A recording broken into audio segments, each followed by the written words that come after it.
कर्णाचा अहंकार आणि दुर्योधनाची चाल.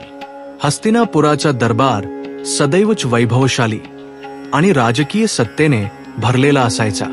भव्य सुवर्णचनेतले सिंहासन, दिव्यांच्या प्रकाशासारखे तेजस्वी दीप आणि दरबारात उपस्थित असलेले राजकुमार, मंत्री आणि योद्धे हे सर्व एकत्र येऊन हस्तिनापुराच्या वैभवाचे दर्शन घडवायचे.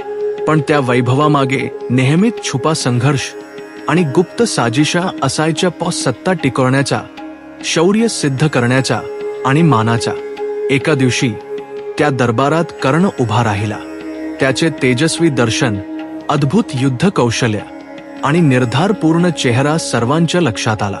तरीही काही लोकांच्या मनात तो नीच जन्माचा मुलगा म्हणून राहिला, कारण समाजाने त्याला कधीही पूर्ण मान्यता दिली नाही. हाच त्याच्या अपमानाचा, वेदनेचा आणि संघर्षाचा इतिहास होता. दुर्योधन, जो हस्तिनापुराचा राजकुमार आणि हुशार योद्धा होता, त्याच्या डोळ्यात नेहमीच सामरिक हुशारी आणि विजयाची चमक असायची. तो दरबारात उभा राहिला आणि आजूबाजूच्या सगळ्या राजकुमार, सेनापती आणि मंत्र्यांकडे लक्ष वेधून घेतले. त्याला नेहमीच असे वाटायचे की ज्या व्यक्तीच्या सामर्थ्यावर विश्वास ठेवता येईल, त्यालाच मी आपला मित्र बनवून माझे उद्दिष्ट साध्य करेल. त्याने कर्णाकडे आपली नजर स्थिर केली. कर्णाचा तेजस्वी चेहरा, निर्धारपूर्ण मनोवृत्ती आणि अद्भुत युद्ध कौशल्य दुर्योधनाला खूप प्रभावी वाटले. हसत हसत परंतु काळजीपूर्वक विचार करून दुर्योधनाने कर्णाला आपल्या बाजूने उभे राहण्याचे आमंत्रण दिले. कर्ण, तुझी क्षमता वाखाणण्याजोगी आहे.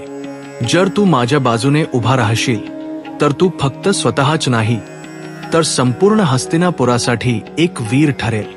तुझ्या शौर्याने आणि धैर्याने आमच्या राज्याचे वैभव अधोरेखित होईल. कर्णाने दुर्योधनाकडे आपले डोळे स्थिर करून पाहिले. त्याचा मन, स्वभाव कठीण आणि निर्धारपूर्ण होता, पण त्याला नेहमीच अहंकाराने भरलेले होते. जन्मापासूनच समाजाने त्याला नीच मानले, त्याचा अपमान केला आणि त्याची क्षमता ओळखली नाही. आतल्या मनात त्याने विचार केला, माझ्या सामर्थ्याला आणि शौर्याला जगाने मान्यता द्यायला हवी. जो समाजाने नीच समजला, त्याच्यावर विश्वास ठेवून मला उभे राहणारा माणूस जर असेल तर माझा आत्मसन्मान परत येईल. मी फक्त युद्ध कौशल्य दाखवू इच्छित नाही, मी स्वतःच्या अस्तित्वाला आणि गौरवाला पुन्हा उभं करण्यासाठी प्रयत्न करणार आहे. त्याच्या चेहऱ्यावर आत्मविश्वास आणि अंतर्निहित संतापाची झळक ती दिसत होती. त्या क्षणापासून कर्ण आणि दुर्योधनाची मैत्री प्रगाढ झाली. परंतु ही मैत्री साधी नव्हती.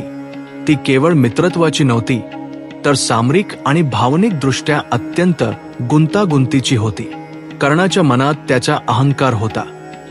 तो स्वतःला सिद्ध करून समाजाला दाखवू इच्छित होता की तो वंश आणि जन्मापेक्षा श्रेष्ठ आहे. पण त्याचवेळी तो दुर्योधनाच्या धोरणात्मक खेळात अडकला होता, ज्याने त्याचा अहंकार आणि सामर्थ्य योग्य ठिकाणी वापरण्यास भाग पाडले. दुर्योधनाला कर्णाची ताकद आणि शौर्य माहीत होते आणि त्याने या शक्तीचा फायदा स्वतःच्या उद्दिष्टांसाठी करून घेतला. या दोघांमध्ये विश्वास, धोका आणि सामरिक खेळ यांच्या गुंतागुंतीचा नातं उभा राहिला. महाभारताच्या युद्धाच्या रणभूमीवर कर्णाने स्वतःला सिद्ध करण्यासाठी रणभूमी स्वीकारली. अर्जुनासारख्या महान आणि अत्यंत कुशल योद्ध्याशी त्याला सामना करावा लागला, ज्यामुळे त्याचे हृदय जोरात धडधडू लागले.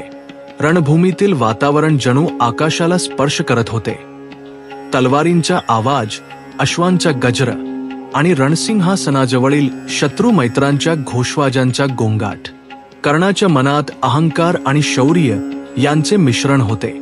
त्याचा आत्मविश्वास त्याला अद्वितीय वेग देत होता, पण त्याच्या अंतर्मनात एक दुःख दडलेले होते. जन्माच्या नीच स्थितीचा अपमान, समाजाच्या पूर्वग्रहांचा भार आणि सतत मान मिळवण्याचा संघर्ष. त्याने विचार केला की हा रणसंपर्क फक्त युद्ध नाही, तर त्याच्या अस्तित्वाला सिद्ध करण्याचा मार्ग आहे. ज्या समाजाने त्याला नीच मानले, त्याच्या समोर तो वीरतेचे आदर्श उदाहरण ठरवू इच्छित होता. आणि प्रत्येक शस्त्रकौशलाच्या प्रहाराने स्वतःला सिद्ध करायचे ठरवले. दुर्योधनाची चाल अत्यंत गडद आणि कुशाग्र होती. त्याने कर्णाला रणभूमीत असे ठेवले की कर्णाला वाटत राहिले की तो फक्त स्वतःच्या शौर्याने आणि सामर्थ्याने विजय मिळवत आहे, पण खरा फायदा आणि रणनैतिक यश दुर्योधनाला मिळत होते. कर्णाचा अहंकार त्याचा मार्गदर्शक बनला होता. त्याला वाटायचे की तो स्वतंत्र आहे, तो स्वतःच्या निर्णयाने आणि कौशल्याने रणभूमीवर वर्चस्व गाजवत आहे. परंतु प्रत्यक्षात प्रत्येक निर्णय, प्रत्येक युद्ध कौशलाचा प्रहार दुर्योधनाच्या धोरणात्मक खेळाचा भाग ठरला होता. दुर्योधनाला माहीत होते की कर्णाच्या मनातील स्वाभिमान आणि समाजाने केलेल्या अपमानाची जाणीव यामुळे तो स्वतःला सिद्ध करण्यास अंध होईल आणि याच अंधाराचा फायदा दुर्योधनाला मिळणार होता. कर्णाच्या मनात तर फक्त विजय मिळवण्याची आणि स्वतःची छवी उंचावण्याची आकांक्षा होती, पण त्याची स्वातंत्र्याची जाणीव फक्त भ्रम होती. हा एक प्रकारचा मानसिक आणि भावनिक खेळ होता, जिथे कर्णाचा अहंकार त्याला चालवत होता, पण दुर्योधनाची चाल त्याला खरोखरच आपल्या धोरणाचा बळी बनवत होती. युद्धाच्या प्रत्येक टप्प्यावर कर्णाने आपली शौर्य आणि अद्वितीय युद्ध कौशल्य सिद्ध केले. तलवारीच्या झापट्या, धनुष्याच्या बाणांचा गजर आणि अश्वावर केलेल्या प्रचंड शौर्यपूर्ण हल्ल्यांमुळे प्रत्येक शत्रू आणि मित्र चकित झाले. तरीही जितके त्याचे कौशल्य प्रदर्शित झाले, तितकेच त्याच्या मनात अंतर्मनातील दुःख आणि वेदना वाढत गेल्या. तो जाणवत होता की अहंकार आणि मित्रत्वाच्या जटिल खेळात तो फक्त एक साधन बनून गेला आहे. दुर्योधनाच्या धोरणात्मक दृष्टिकोनामुळे कर्णाच्या अहंकाराला अधिक सामर्थ्य प्राप्त झाले, पण त्याच वेळी त्याला स्वतंत्र विचार करण्याची मुभा कमी झाली. कर्णाला वाटत होते की तो फक्त युद्धात स्वतःची प्रतिष्ठा निर्माण करीत आहे, पण प्रत्यक्षात तो दुर्योधनाच्या राजकीय आणि सामरिक उद्दिष्टांसाठी खेळला जात होता. प्रत्येक विजय आणि शौर्य प्रदर्शन त्याला व्यक्तिमत्वाचा आणि मानाचा अभिमान देत होते, पण हृदयाच्या खोलवर शांत दुःख दडलेले होते. जन्माच्या नीचतेचा अपमान, समाजाच्या पूर्वग्रहांची जाणीव आणि स्वतःच्या इच्छेच्या आणि स्वतःच्या मार्गाचा अभाव या संघर्षाने कर्णाला सतत मानसिक आणि भावनिक आव्हानांसमोर उभे केले. कथा येथे संपत नाही. कर्णाच्या जीवनाचा धडा फार गुंतागुंतीचा आहे.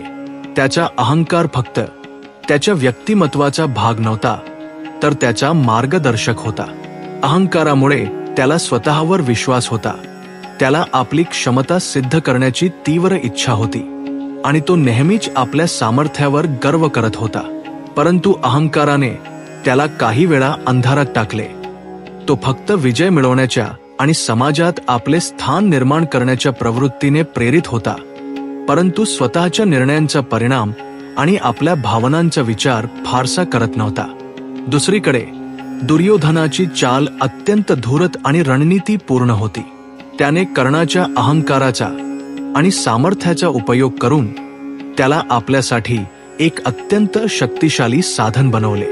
कर्णाला वाटायचे की तो स्वतंत्र आहे, पण प्रत्यक्षात त्याला दुर्योधनाच्या धोरणात्मक खेळात अडकवले गेले होते.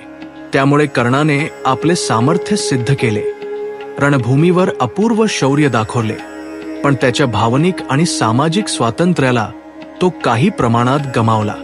ही कथा आपल्याला शिकवते की अहंकार हा व्यक्तिमत्वाला महान बनवू शकतो, परंतु त्याच वेळी धोका निर्माण करणारा ठरतो. मित्रत्व, विश्वास आणि सामरिक चाल या सगळ्या घटकांचा योग्य समतोल राखणे आवश्यक आहे. अन्यथा जरी आपण सामर्थ्यवान असलो तरी आपल्याला स्वतःच्या निर्णयावर आणि भावनांवर नियंत्रण ठेवणे कठीण होते. अखेरीस कर्णाचा अहंकार आणि दुर्योधनाची चाल महाभारतातील एक अत्यंत महत्त्वाची आणि गुंतागुंतीची जटिलता ठरली. रणभूमीवर विजय मिळवणे, समाजाचा अपमान, मित्रत्वाचे बंध आणि धोरणात्मक खेळ या सर्व घटकांनी कर्णाला आणि दुर्योधनाला एकमेकांच्या सहवासात आणि अविभाज्य नात्यामध्ये बांधून ठेवले. कर्णाच्या अहंकारामुळे त्याला स्वतःचा आत्मसन्मान सिद्ध करायची तीव्र इच्छा होती, तर दुर्योधनाची चाल त्याचा फायदा घेऊन आपले राजकीय उद्दिष्ट साधत होती. ही कथा आपल्याला शिकवते की अहंकार आणि धोरण यांची जोडी व्यक्तिमत्वाला सामर्थ्य देऊ शकते, पण त्याच वेळी सतत सावधगिरी, विवेक आणि प्रेरणा यांची गरज असते. अन्यथा व्यक्ती फक्त इतरांच्या खेळाचा बळी ठरतो. मला आशा आहे की ही कथा तुम्हाला नक्की आवडली असेल. व्हिडिओ आवडला असेल तर एक लाईक नक्की करा आणि कमेंटमध्ये जय श्री कृष्ण नक्की लिहा.